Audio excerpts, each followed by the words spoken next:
കിച്ചണിലെ cooking എല്ലാം കഴിഞ്ഞ് കഴിഞ്ഞാൽ പിന്നെ നമുക്ക് മസ്റ്റായിട്ട് ചെയ്ത് തീർക്കേണ്ടതായിട്ടുള്ള കുറച്ച് ജോലികളുണ്ട്.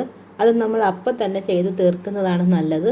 മടി പിടിച്ച് മാറ്റി വെച്ചിരുന്നാൽ അത് പിന്നീട് ചെയ്യാൻ വളരെ പാടാണ്. നമ്മൾ പിന്നെ കുറച്ച് കഴിയട്ടെ എന്നൊക്കെ പറഞ്ഞൊരു ലാഗിൽ നിന്ന് കഴിഞ്ഞാൽ അത് നടക്കത്തേ ഇല്ല. ആ ഒരു കൂട്ടത്തിൽ തന്നെ പെട്ടെന്ന് ചെയ്ത് കഴിഞ്ഞാൽ അതും കൂടി കഴിഞ്ഞാൽ നല്ല ആശ്വാസമാണ്. ഇല്ലെങ്കിൽ എങ്ങാനും നമ്മൾ മടി പിടിച്ച് മാറ്റി വെച്ച് കഴിഞ്ഞാൽ ആ പണികളെല്ലാം അവിടെ കിടക്കും.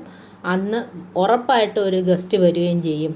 അതാണ് എൻ്റെ അനുഭവം. അതുകൊണ്ട് ആദ്യം ഞാൻ ചെയ്യുന്നത് പണി കഴിഞ്ഞ ഉടനെ കിച്ചൻ്റെ ഗ്യാസ് സ്റ്റവ് അങ്ങ് ക്ലീൻ ചെയ്യും. അത് ക്ലീൻ ചെയ്ത് മാറ്റി എപ്പോഴും നമുക്ക് വൃത്തിയുള്ള അടുക്കളയ്ക്ക് വേണ്ടുന്ന ഏറ്റവും മസ്റ്റായിട്ടുള്ളൊരു കാര്യമാണ് ഗ്യാസ് സ്റ്റവ്. കുക്കിംഗ് കഴിഞ്ഞ് കഴിഞ്ഞാൽ ഉടനെ എപ്പോഴും നല്ല തുടച്ച് നീറ്റാക്കി ഇടുക. ഗ്യാസ് സ്റ്റൗവിൻ്റെ പുറം പെട്ടെന്നൊരാൾ വന്ന് കണ്ടു കഴിഞ്ഞാൽ നമുക്ക് ഒരു വൃത്തിയുള്ള അടുക്കളയാണെന്ന് തോന്നാൻ ഏറ്റവും നല്ലൊരു കാര്യമാണ് ഗ്യാസ് സ്റ്റവ് എപ്പോഴും ക്ലീൻ ചെയ്തിടുക എന്നുള്ളത്. ഗ്യാസ് സ്റ്റൗവിൽ സാധാരണ സോപ്പ് ഉപയോഗിച്ചാണ് ഞാൻ കഴുകി തുടച്ചെടുക്കുന്നത്. മറ്റേ മൈക്രോ ഫൈബറിൻ്റെ ക്ലോത്ത് അല്ല, ടവലിൻ്റെ തന്നെ വേറൊരു മോഡൽ ടവൽ വെച്ചിട്ടാണ് തുടച്ചെടുക്കുന്നത്. അത് നന്നായിട്ട് സാധാരണ സോപ്പ് ഉപയോഗിച്ച് കഴുകുമ്പം തന്നെ തുടയ്ക്കുമ്പം തന്നെ നല്ല ക്ലീനാകും. അത് കഴിഞ്ഞിട്ടുള്ളതാണ് നമ്മുടെ സിങ്ക് ക്ലീൻ ആക്കുക എന്നുള്ളത്. പാത്രവും ഈ പറഞ്ഞതുപോലെ അവിടെ ഇട്ട് കഴിഞ്ഞാൽ അവിടെ തന്നെ കിടക്കും. പിന്നീട് അത് ചെയ്യാൻ ഭയങ്കര മടിയായിരിക്കും. അപ്പം ഗ്യാസ് സ്റ്റവും ആ ഏരിയയും ക്ലിയറായി. അത് കഴിഞ്ഞ് പാത്രങ്ങളെല്ലാം ക്ലീൻ ചെയ്യുകയാണ്. പാത്രങ്ങളും കൂടി ക്ലീൻ ചെയ്ത് സിങ്കും ക്ലീൻ ചെയ്ത് കഴിഞ്ഞ് കഴിഞ്ഞാൽ സ്ലാബിൻ്റെ നമ്മൾ കൗണ്ടർ ടോപ്പ് മൊത്തം ക്ലീനായി കഴിയും. അത് കഴിഞ്ഞിട്ട് ബാക്കി കിച്ചൺ തൂത്ത് ഒന്ന് തുടയ്ക്കുകയും കൂടി ചെയ്യുമ്പോഴേക്കും ബാക്കി പണികളും കൂടി കഴിഞ്ഞ് കഴിഞ്ഞാൽ കിച്ചൺ നല്ല ക്ലീനാകും. അപ്പോൾ ആദ്യത്തത് ഇതാണ്. ഗ്യാസ് സ്റ്റവ് ക്ലീൻ ചെയ്തു. അത് കഴിഞ്ഞ് നമ്മൾ സിങ്കിൻ്റെ കിടന്ന പാത്രങ്ങളെല്ലാം കഴുകി മാറ്റി.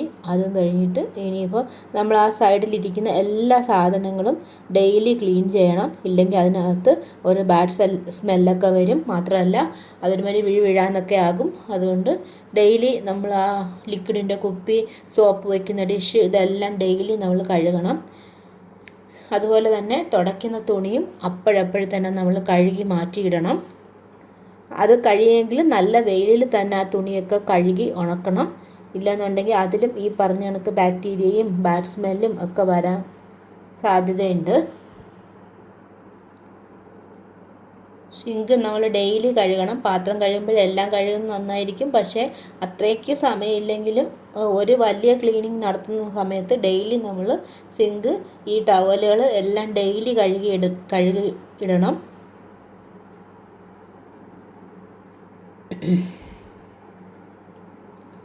ഈ സാധനങ്ങളെല്ലാം ഡെയിലി കഴുകി വെച്ച് കഴിഞ്ഞാൽ വളരെ നല്ലതാണ്.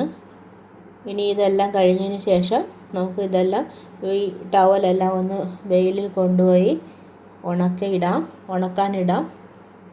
മുറ്റത്ത് വെയിലത്ത് വലിയ വെയിൽ അവിടെ കിട്ടത്തില്ല എങ്കിലിപ്പോൾ മഴ സമയമുണ്ടെങ്കിലും നല്ല കാറ്റടിയൊക്കെ കൊണ്ട് ഉണങ്ങും. അത് കഴിഞ്ഞ് ഇനി നമുക്ക് ആ ഉണക്കി കൊണ്ടുവന്ന തുണി നമുക്ക് മടക്കി മാറ്റി വയ്ക്കാം. ഇനി നമുക്ക് കിച്ചൺ ഒന്ന് അടിച്ച് വാരിയും കൂടി എടുത്ത് കഴിയുമ്പോൾ കിച്ചണിലെ പ്രധാനപ്പെട്ട ജോലികളെല്ലാം കഴിയും. അതുകൂടി എല്ലാം കഴിഞ്ഞ് കഴിയുമ്പോൾ മനസ്സിന് നല്ലൊരാശ്വാസമാണ്. നമുക്ക് എപ്പോഴും കിച്ചൺ പണികൾ ചെയ്യുമ്പോൾ ഒരു ഏപ്രൺ വളരെ അത്യാവശ്യമാണ്.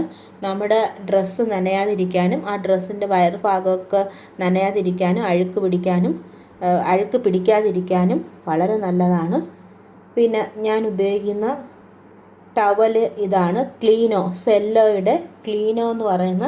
ഇത് തനി മൈക്രോ ഫൈബർ അല്ല, ഒരു ടവൽ മോഡലാണ്. കാരണം മൈക്രോ ഫൈബറിൽ നമുക്ക് പൊടിയൊക്കെ തുടച്ചെടുക്കാനേ പറ്റത്തുള്ളൂ. വെള്ളം നല്ലതുപോലെ പിടിച്ച് വലിഞ്ഞ് വരത്തില്ല. ഇത് നല്ല സൂപ്പർ സാധനമാണ്.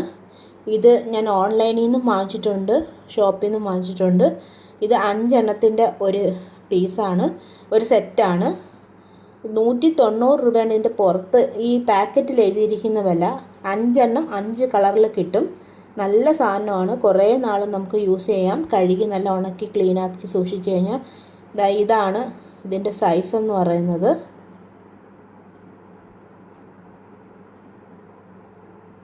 വളരെ ഒത്തിരി വലുതല്ല എന്നാൽ ഒത്തിരി ചെറുതുമല്ല, പക്ഷേ വളരെ കംഫർട്ടബിളാണ്. കിച്ചണിൽ നമുക്ക് ഇങ്ങനെ തട പിടിക്കാനും എല്ലാത്തിനും വളരെ നല്ലതാണ്. അപ്പോൾ കിച്ചണിലെ കുക്കിംഗ് ക്ലീനിങ് എല്ലാം കഴിഞ്ഞ് എൻ്റെ കിച്ചൺ ക്ലീൻ ആയിട്ടുണ്ട്.